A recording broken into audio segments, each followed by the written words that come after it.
y conmigo van a ver la unidad número 6, que es la relativa al patrimonio. Vamos a tener dos clases. La primera vamos a tratar el tema del concepto de patrimonio, la clasificación y las diferentes teorías. Y en la segunda clase vamos a ver la clasificación de los bienes y la transferencia de fondo de comercio. Bueno, les he preparado un PowerPoint. Vamos a compartirlo. Bueno, entonces vamos con el tema del patrimonio. El patrimonio, la definición o el concepto, es el conjunto de derechos y obligaciones de una persona susceptibles de apreciación pecuniaria. Eso significa que todos los derechos, entendidos como una facultad que tienen los sujetos, cuando pueden ser medidos en dinero, forman parte del patrimonio. Y lo mismo ocurre también con las obligaciones o cargas o débitos que tenga una persona a favor de terceros. Los derechos en general, según la posibilidad de que puedan ser medidas o no en dinero, se clasifican en derechos patrimoniales y extrapatrimoniales. Cuando hacemos referencia al patrimonio, hacemos referencia a ese conjunto de derechos patrimoniales que se pueden medir en dinero. A su vez, dentro de los derechos patrimoniales, ya lo vamos a ver, se encuentran dos categorías principales, que son los derechos reales y los derechos personales o de crédito. Un ejemplo de un derecho real sería si yo soy dueño de un inmueble, supónganse. Entonces, el derecho real de dominio es un derecho que forma parte de mi patrimonio y que además se puede medir en dinero. Siempre solo. Está bien que yo tengo que recorrer, pero tampoco tengo que andar siempre solo. Sí, hay alguien ahí, chico, que está... Bueno. Y después, otro ejemplo que son de los derechos personales o de crédito. Supónganse que yo alquilo un inmueble, el contrato de locación que voy a celebrar es un contrato que da origen a prestaciones recíprocas. Quiere decir que las dos partes que lo suscriben van a ser deudores de algunas cosas y acreedores de otras. Por ejemplo, el inquilino va a ser deudor de la obligación de pagarle al propietario o al locador el alquiler. Y a su vez va a ser acreedor, o sea, va a tener el derecho de usar y de gozar la cosa mientras dure el contrato. Y del otro lado, el locador o propietario va a ser titular del derecho a cobrar el alquiler y además va a ser titular de la obligación de transferir el uso y goce a cambio. Por eso es que se dice que tanto los derechos como las obligaciones de una persona, si se pueden medir en dinero, forman parte de su patrimonio. En cuanto a la naturaleza jurídica, se ha sostenido que es una universalidad de derecho. Las universalidades son conjuntos de bienes que reciben un tratamiento específico como el conjunto que integran. No tienen un tratamiento individual, sino que su disposición, su administración, eventualmente su destrucción, cualquier actividad que puedan pensar que se puede realizar sobre esos bienes, se realiza en conjunto. Eso es una universalidad. Las universalidades pueden ser de hecho o de derecho. Si son de hecho, el conjunto está formado por la voluntad de una persona, generalmente su dueño. Por ejemplo, si yo formo una biblioteca y realizo un acto de donación de mi biblioteca a favor de una fundación. La biblioteca está integrada por un conjunto de libros que son bienes individuales, pero yo he decidido darles un tratamiento en grupo. Y no hace falta, si yo realizo una donación de mi biblioteca, identificar individualmente cada uno de los libros que le integran, sino con la mención a la universalidad alcanza. La universalidad de derecho es lo mismo, lo que ocurre que es la ley la que le atribuye ese tratamiento de manera conjunta. El patrimonio, entendido como ese conjunto de derechos y obligaciones, constituye técnicamente una universalidad de derecho, porque la ley lo va a regular como un todo o como un conjunto de bienes, de derechos y de obligaciones. A propósito de esa naturaleza jurídica, hay dos teorías que han tratado de establecer cuál es la verdadera naturaleza del patrimonio para explicar después sus efectos. La teoría clásica, que es la que seguía el Código de Vélez-Sarsfield y que el Código Civil y Comercial toma la mayoría de las notas tipificantes del patrimonio, considera que, además de ser una universalidad jurídica, el patrimonio es un atributo de la personalidad. Eso quiere decir que está ineludiblemente asociado a la personalidad de un sujeto. Como atributo de la personalidad se desprenden varios caracteres que están enumerados aquí debajo. En primer lugar, no hay un patrimonio, o no hay patrimonio sin un titular. Quiere decir que no puede haber un patrimonio sin un dueño de él. En segundo término, es necesario. Quiere decir que toda persona necesariamente tiene que tener un patrimonio. Puede ser que no tenga bienes ese patrimonio, pero sí tiene la potencialidad de adquirirlo. Y en ese sentido satisface el requisito de la necesidad. Otro carácter es el de la unicidad o de que el patrimonio es único. Esto significa que cada persona tiene un solo patrimonio. No hay que confundir esto con la posibilidad de crear personas jurídicas de responsabilidad limitada, como sería el caso de la creación de una SRL, una sociedad anónima, o eventualmente de otros tipos sociales u otras organizaciones. Porque en ese caso, yo, al crear una persona jurídica, esa persona jurídica va a pasar a tener un patrimonio. Y ese patrimonio, con relación a esa persona jurídica, va a ser único. Y no se va a confundir con el patrimonio de cada uno de sus socios, que a su vez van a tener un patrimonio único. Yo tengo un patrimonio con mis bienes, si integro una sociedad anónima porque soy accionista, en mi patrimonio van a estar las acciones de la sociedad anónima, y después va a estar la persona jurídica, la cual yo integro junto con otros, o eventualmente si es unipersonal, lo mismo.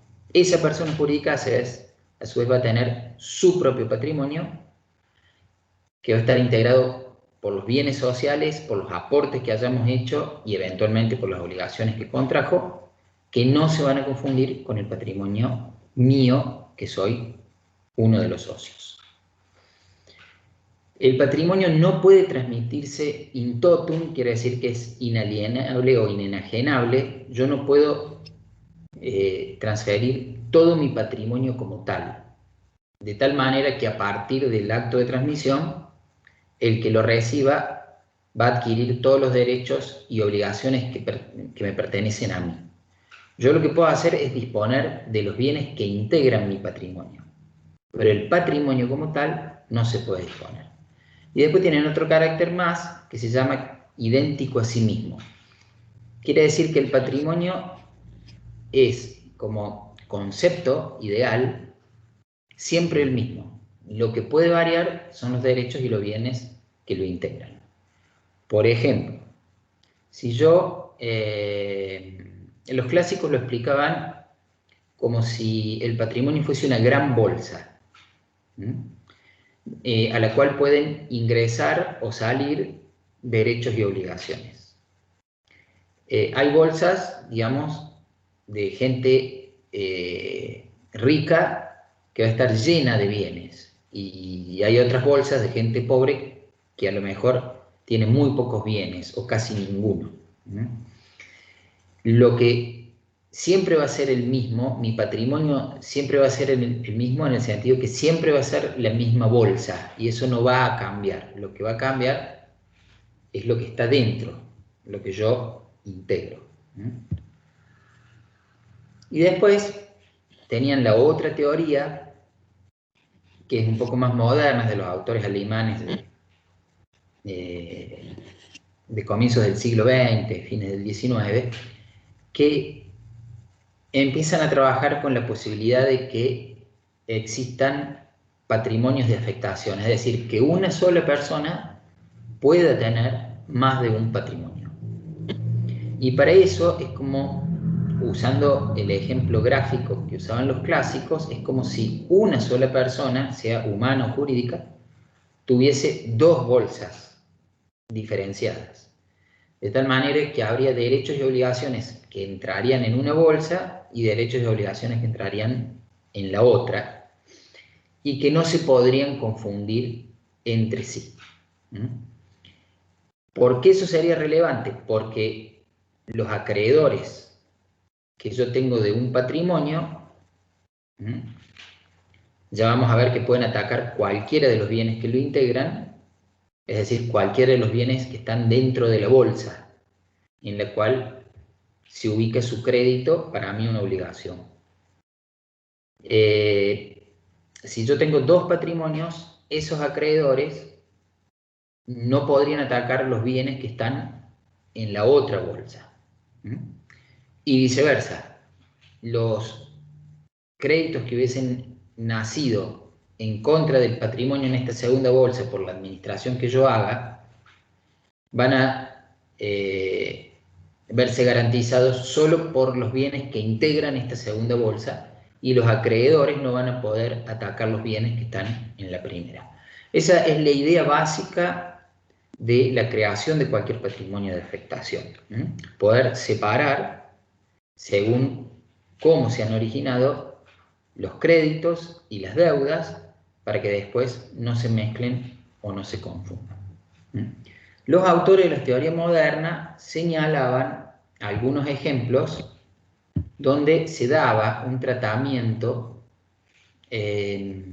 especial a un grupo de bienes, y decían, todas las personas en realidad tienen un patrimonio general, pero si se dan determinadas circunstancias previstas en la ley, hay un conjunto de bienes de ese patrimonio general que tiene un tratamiento diferente, porque no pueden ser transferidos, o si son transferidos hay que cumplir ciertos requisitos que los otros bienes en el mismo patrimonio no deben cumplir.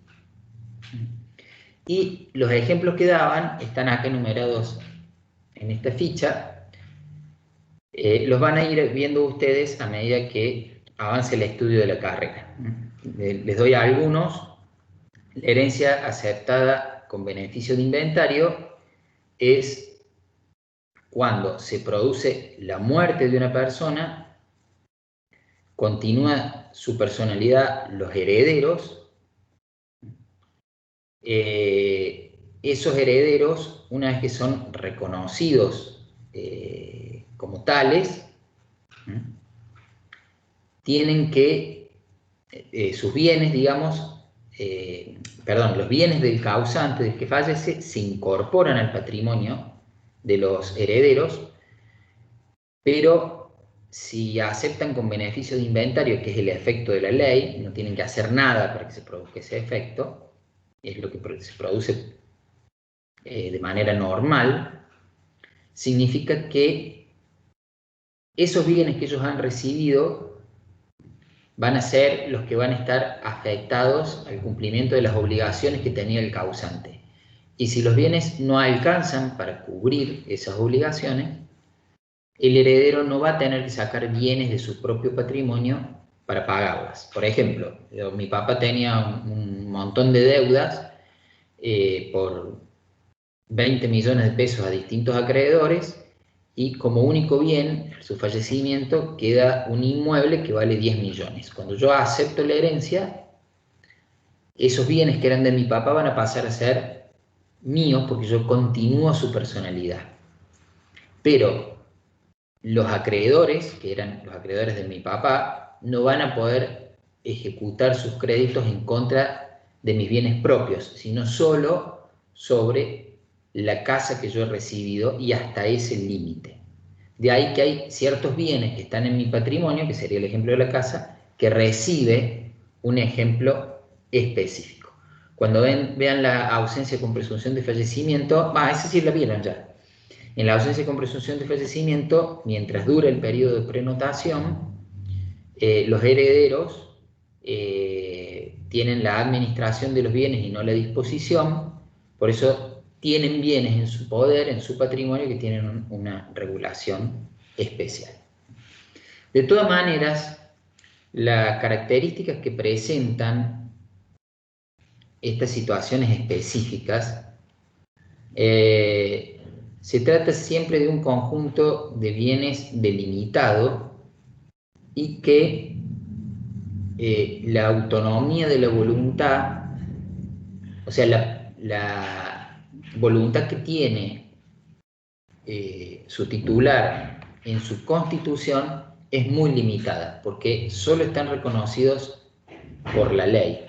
O sea, para que se den el caso, o alguien tiene que fallecer, o alguien tiene que ser declarado ausente con presunción de fallecimiento, o bueno, es el caso de que alguien caiga en quiebra, que es otro de los ejemplos, o yo tengo que tener un fondo de comercio. Si no se dan esos supuestos, yo no puedo agarrar un conjunto de bienes y voluntariamente crear un patrimonio especial. Eso era en los ejemplos anteriores, ¿no?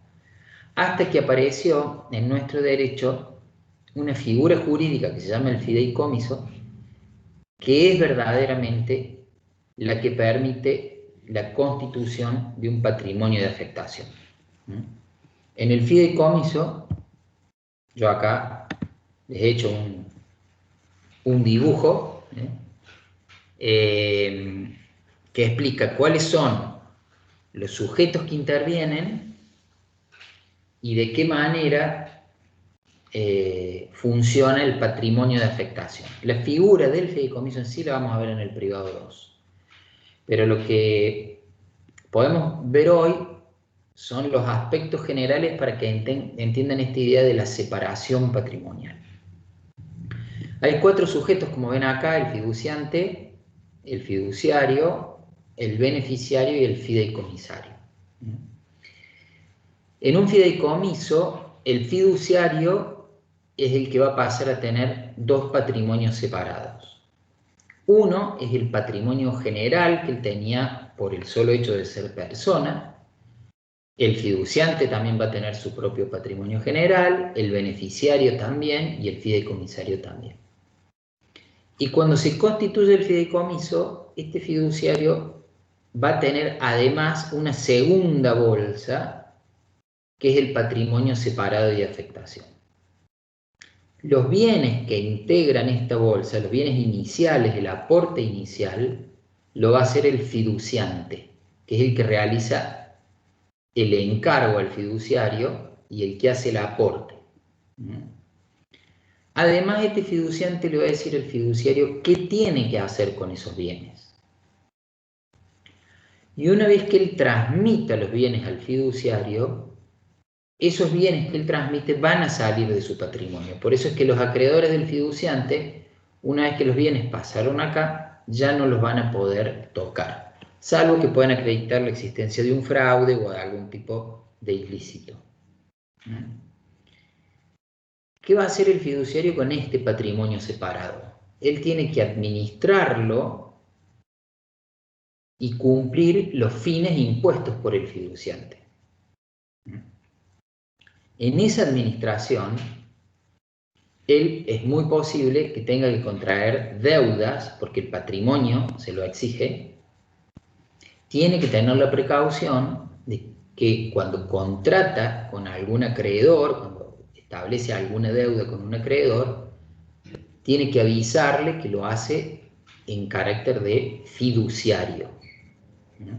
Porque si no hace esa aclaración, en principio lo que vamos a presumir es que está administrando bienes de su patrimonio general. Y él siempre tiene que tener la precaución frente a terceros de mantener esta dualidad, o sea, de dejar en claro si está actuando como una persona normal o está actuando en su calidad de fiduciario. Cierro con la idea del fideicomiso. Si de la administración de los bienes que él recibió surgiera que hay beneficios para distribuir, los sujetos que reciben los beneficios se los llama beneficiarios. Y cuando el patrimonio fiduciario se extinga, porque necesariamente se tiene que extinguir, cuando esa extinción se produzca, esta bolsa, este patrimonio, tiene que desaparecer. Si le quedan bienes, los sujetos que reciben los bienes que han quedado se llaman fideicomisarios. Les voy a dar un ejemplo. Supónganse que hay, como fiduciantes, hay gente que aporta capital para hacer un pool de siembra. Hay uno que pone dinero, otro pone semillas, otro pone trabajo, porque es un contratista rural y hace efectivamente la siembra, otro hace la cosecha, ¿no? Cada uno aporta dinero o servicios que se pueden medir en dinero, y entre todos le encargan a un fiduciario que administre económicamente esos aportes. O sea, que él vaya viendo que cada uno de los aportantes cumpla, entregue el dinero o haga las labores, ¿no? Y realice la administración. Todo ese dinero se va a incorporar a un patrimonio separado. Si el fiduciario tiene que pagar impuestos porque contrae una deuda derivada de la ley, entonces los tiene que pagar en calidad de fiduciario, y el Estado solo va a poder cobrarle el impuesto sobre los bienes que están acá. A su vez, el fiduciario posiblemente tenga que pagar otros impuestos propios, pero eso van a afectar su patrimonio general. Entonces no podría ser responsable él por las deudas del fideicomiso con su patrimonio general. Eso como regla, ¿eh? Bueno, si mientras dure el pool de siembra, porque lo han hecho a 5 años, ¿no?, y van cosechando y van vendiendo y hay que repartir beneficios, quien recibe esos beneficios son los beneficiarios. Y a los 5 años, cuando se cumple el plazo resolutorio, se extingue el fideicomiso. Si quedan bienes, quienes lo van a recibir se llaman fideicomisarios. O sea, vamos a ver en el privado 2 que el fiduciante, el beneficiario y el fideicomisario, estos roles pueden recaer en la misma persona. O sea, yo puedo ser fiduciante y al mismo tiempo ser yo el beneficiario de la administración. En conclusión, gente, es el único ejemplo verdadero, real, de un patrimonio de afectación que le permite en el derecho argentino a una sola persona, puede ser humana o jurídica, tener más de un patrimonio. Para el resto de los supuestos se cumplen los caracteres de unicidad, necesidad, etcétera, que vimos con anterioridad. Y para terminar con este tema, que es la composición, que ya se los adelanté, en materia contable y económica es muy frecuente hacer referencia a las nociones del activo y el pasivo como elementos de un patrimonio. Desde el punto de vista jurídico, en principio no es relevante hacer esa distinción, porque tanto los activos como los pasivos forman parte del patrimonio. Todo ingresa a la misma bolsa. Únicamente en el caso de que el sujeto caiga en estado de cesación de pagos, que es un requisito para el concurso o la quiebra, es relevante esta diferenciación entre activos y pasivos. Pero mientras no se esté en esa situación, el patrimonio incluye ambos. Y el patrimonio neto es una noción contable o económica, puede tener relevancia financiera o impositiva, que es el activo menos el pasivo, pero no tiene consecuencias en las reglas jurídicas que nosotros vamos a estudiar en esta materia. Dentro de la clasificación, a su vez, de los derechos subjetivos en general, les dije, están por un lado los derechos extrapatrimoniales y por otro lado los derechos patrimoniales. Los extrapatrimoniales son los que no se pueden medir en dinero. Ahí podemos ubicar a los llamados derechos personalísimos, que son los que tienen las personas por el hecho de serlo. Están también los derechos derivados de las relaciones de familia, que en su mayoría no pueden ser valuados en dinero, como los derechos asociados a la responsabilidad parental. Y después tienen los derechos patrimoniales, que son los que se pueden medir en dinero. Algunos son fácilmente mensurables, otros su cuantificación es más compleja, pero se puede hacer. Dentro de los derechos patrimoniales encontramos a los derechos reales y a los personales o de crédito. Es la gran clasificación. Hay algunos que ubican acá también una tercera categoría, que son los derechos intelectuales, que tienen algunos aspectos personales y algunos aspectos que se comportan como un derecho real. Y a su vez también tienen aspectos extrapatrimoniales. Nosotros, para simplificar y para lo que ustedes necesitan conocer, con que conozcan estas categorías, está bien. El derecho real es el que se establece entre un sujeto y un objeto, que puede ser un bien o una cosa, y que manifiesta una relación de control, de dominación, de señorío.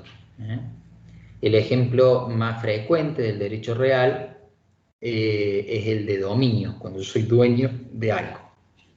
Pero hay otros más, como sería el caso de el condominio, que es cuando más de una persona es dueña de una cosa en común.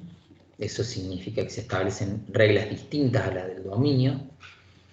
Hay derechos que son desmembraciones del derecho del dominio, o sea, cuando el derecho de dominio se divide y algunas facultades quedan en un sujeto y otras pasan a otro, como es el caso del usufructo, que el usufructuario tiene un derecho real a usar y gozar de la cosa, mientras que el nudo propietario es quien es el dueño de la cosa, pero que no puede usarla porque está desdoblada.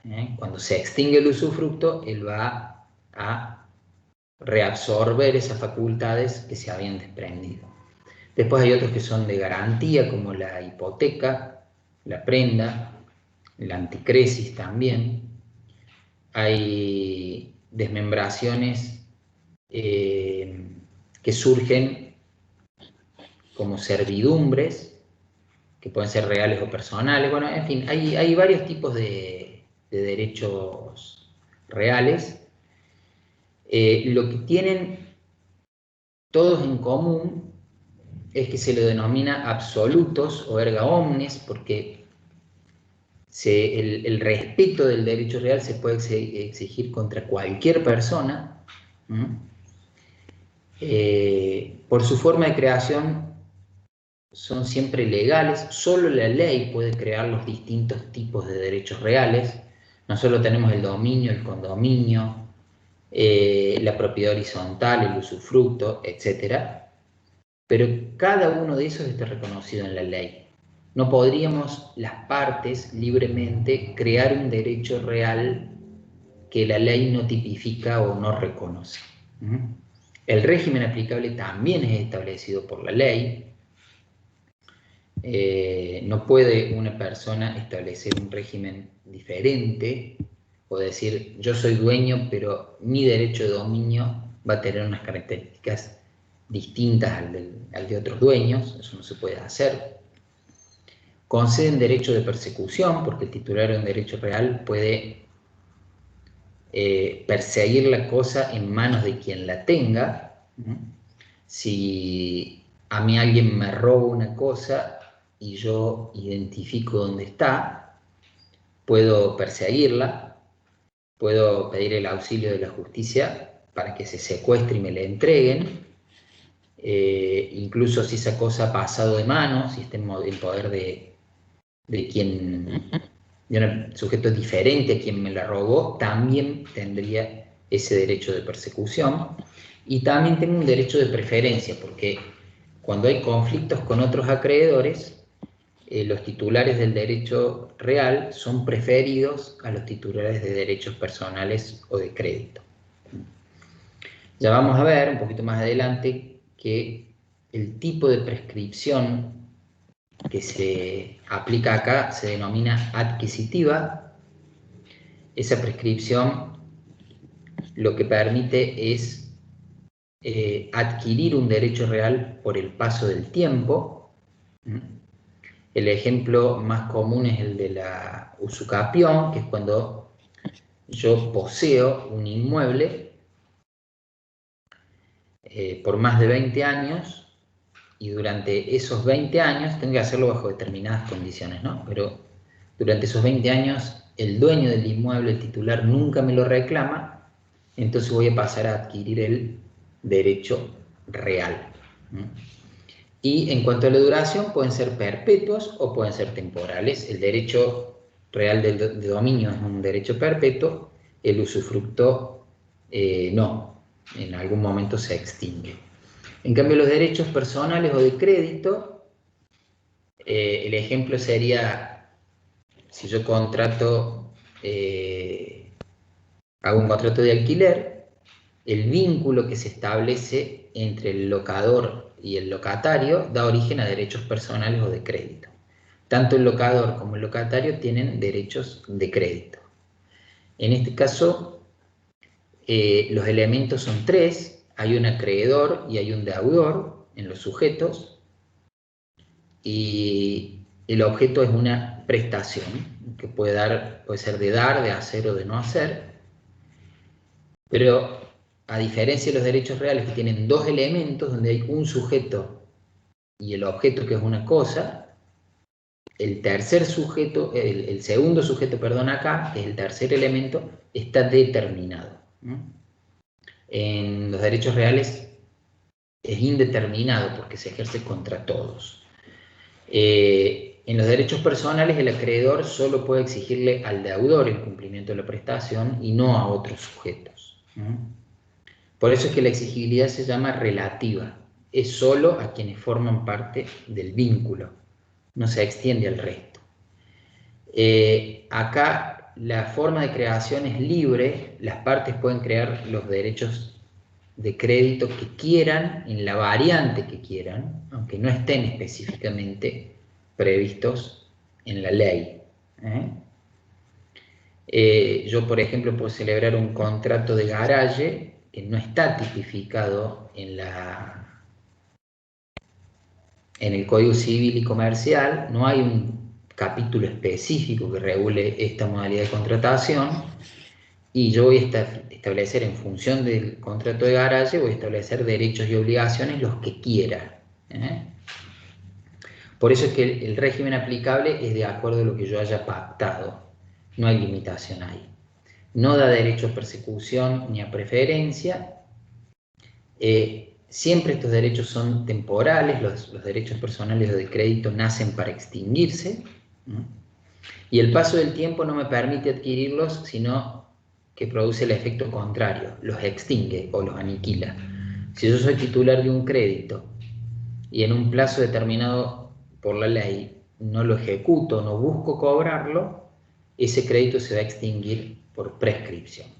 Esas serían, en términos generales, las grandes diferencias entre los derechos reales y los personales o de crédito. Hay más diferencias. Estas serían las principales. Y por último vamos a ver las denominadas consecuencias prácticas de la noción de patrimonio. Son básicamente dos las que estudiamos nosotros. La primera es el patrimonio en la sucesión mortis causa, y la segunda es el patrimonio y su función de garantía. En el primer caso, en la sucesión mortis causa, el ejemplo es el siguiente. Hay una persona que fallece, que es la que vamos a denominar causante. Recuerden siempre, él es el que causa el problema de la sucesión con su muerte. Cuando una persona fallece, ¿qué hacemos con los derechos y obligaciones que estaban en su patrimonio? Ese es el conflicto o el problema. Nuestro sistema jurídico no permite que esos bienes que pertenecían a una persona fallecida queden sin dueño. Recuerdo que siempre tiene que haber alguien que es el dueño. ¿Bien? Entonces, la ley va a apelar a un sistema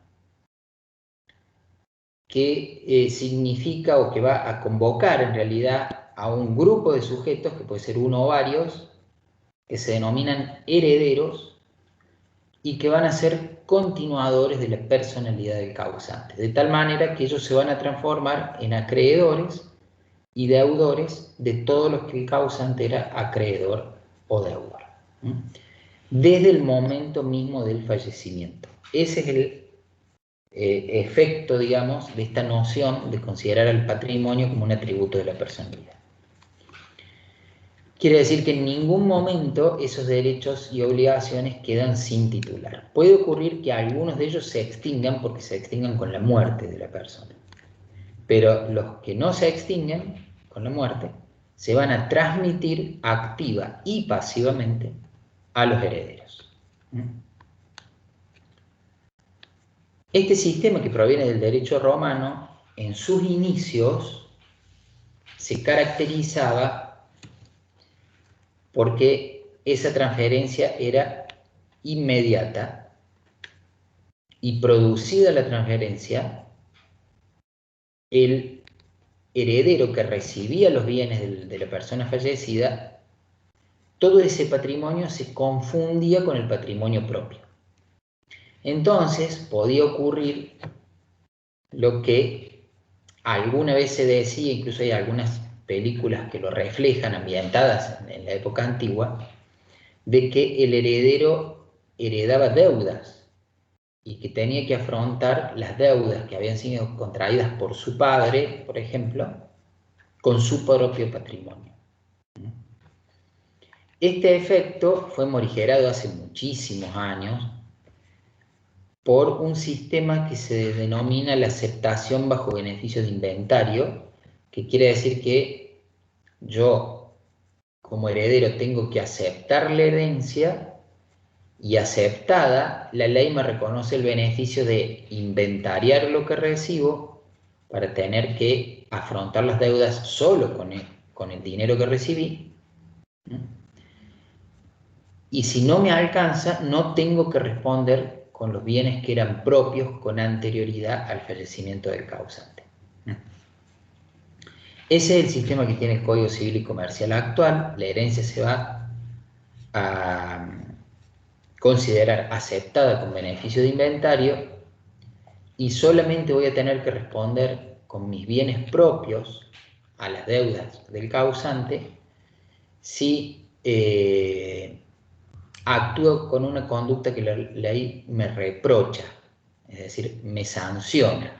Por ejemplo, un acreedor del causante me intima a mí para que haga un inventario, para que de esa manera se deslinden los bienes que eran míos y los bienes que recibí en la sucesión, y yo no lo hago.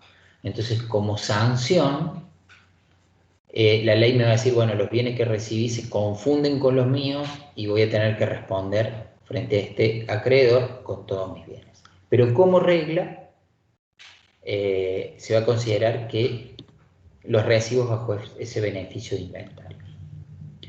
El otro ejemplo práctico es el patrimonio en su función de garantía.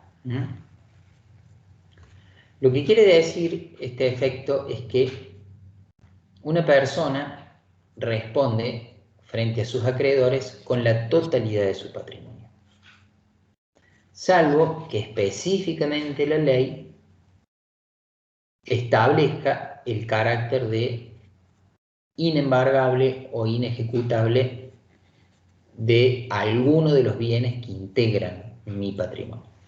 Pero como regla general, cuando yo contraigo una deuda, respondo con todo mi patrimonio. Y no puedo, frente al acreedor, establecer diferenciación sobre los bienes que puede atacar para cobrarse. Supongamos que yo tengo 3 inmuebles y he adquirido esos 3 inmuebles, 2 están pagos y hay un tercero que no lo he terminado de pagar.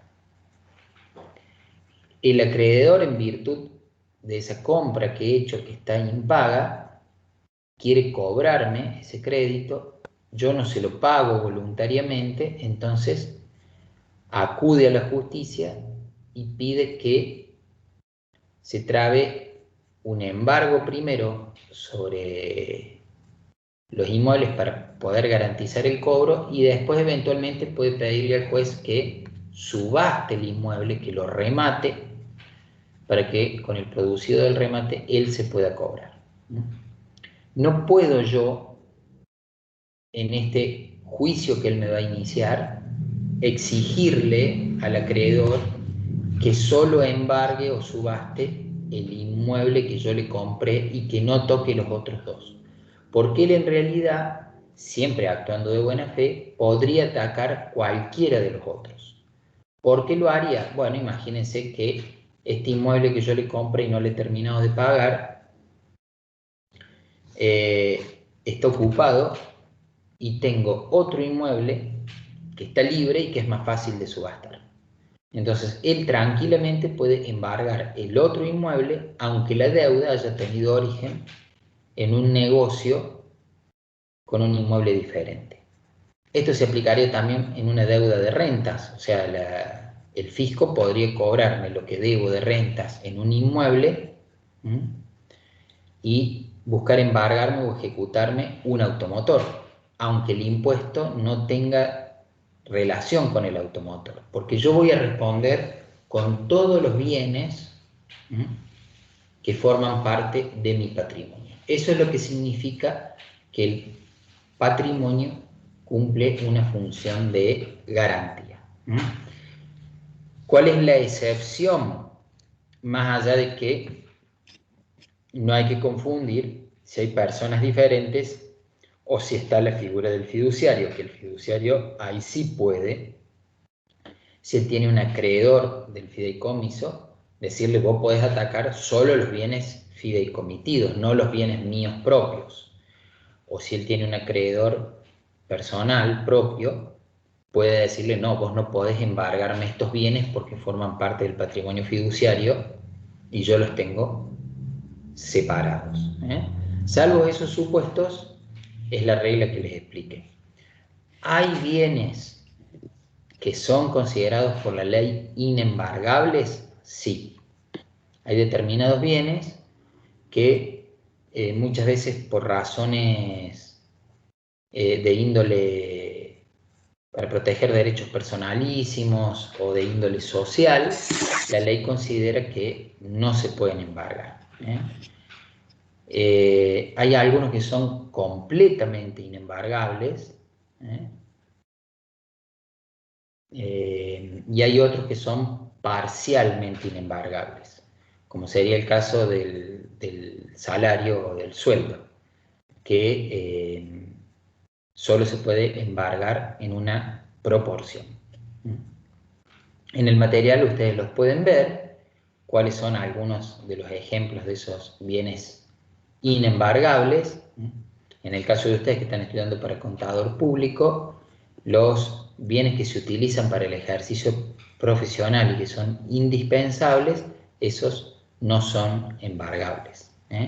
También podríamos incluir los bienes mínimos que se requieren para una vida digna, como podría ser una heladera, si hay una sola. Un televisor también se considera inembargable si no es de lujo y hay uno solo. La cama y el colchón, etc.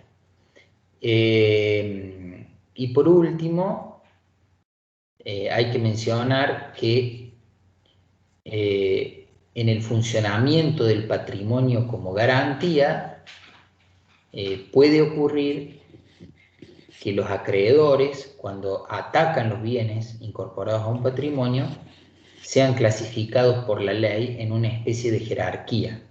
Es decir, que no todos los acreedores puedan atacar los mismos bienes en la misma posición. Por eso es que la ley va a distinguir a los acreedores que tienen un privilegio, que significa que tienen una preferencia de cobro antes que otros, eso se llaman los acreedores privilegiados, que están reconocidos en la ley exclusivamente. Por ejemplo, es privilegiado el acreedor de una indemnización laboral con relación al acreedor que nace de una relación comercial. Tiene derecho el trabajador a cobrar antes que el del proveedor de una fábrica que le vende insumos. Después están acreedores que son titulares de derechos reales de garantía. Ellos van a tener también una preferencia de cobro sobre el objeto sobre el cual recae la garantía. Supónganse que hay un acreedor hipotecario que tiene una hipoteca sobre un inmueble. Bueno, entonces, si hay diferentes acreedores que quieren cobrar y ellos buscan la subasta del inmueble, primero se va a cobrar el acreedor hipotecario con relación a los otros. Y finalmente están los acreedores que no tienen ninguna preferencia o privilegio, que no tienen un derecho real que lo garantice. Esos acreedores se los va a denominar quirografarios. Y los acreedores quirografarios en la ejecución van a concurrir en pie de igualdad. Bueno, chicos, con esto finalizaríamos la unidad número 6, la primera parte.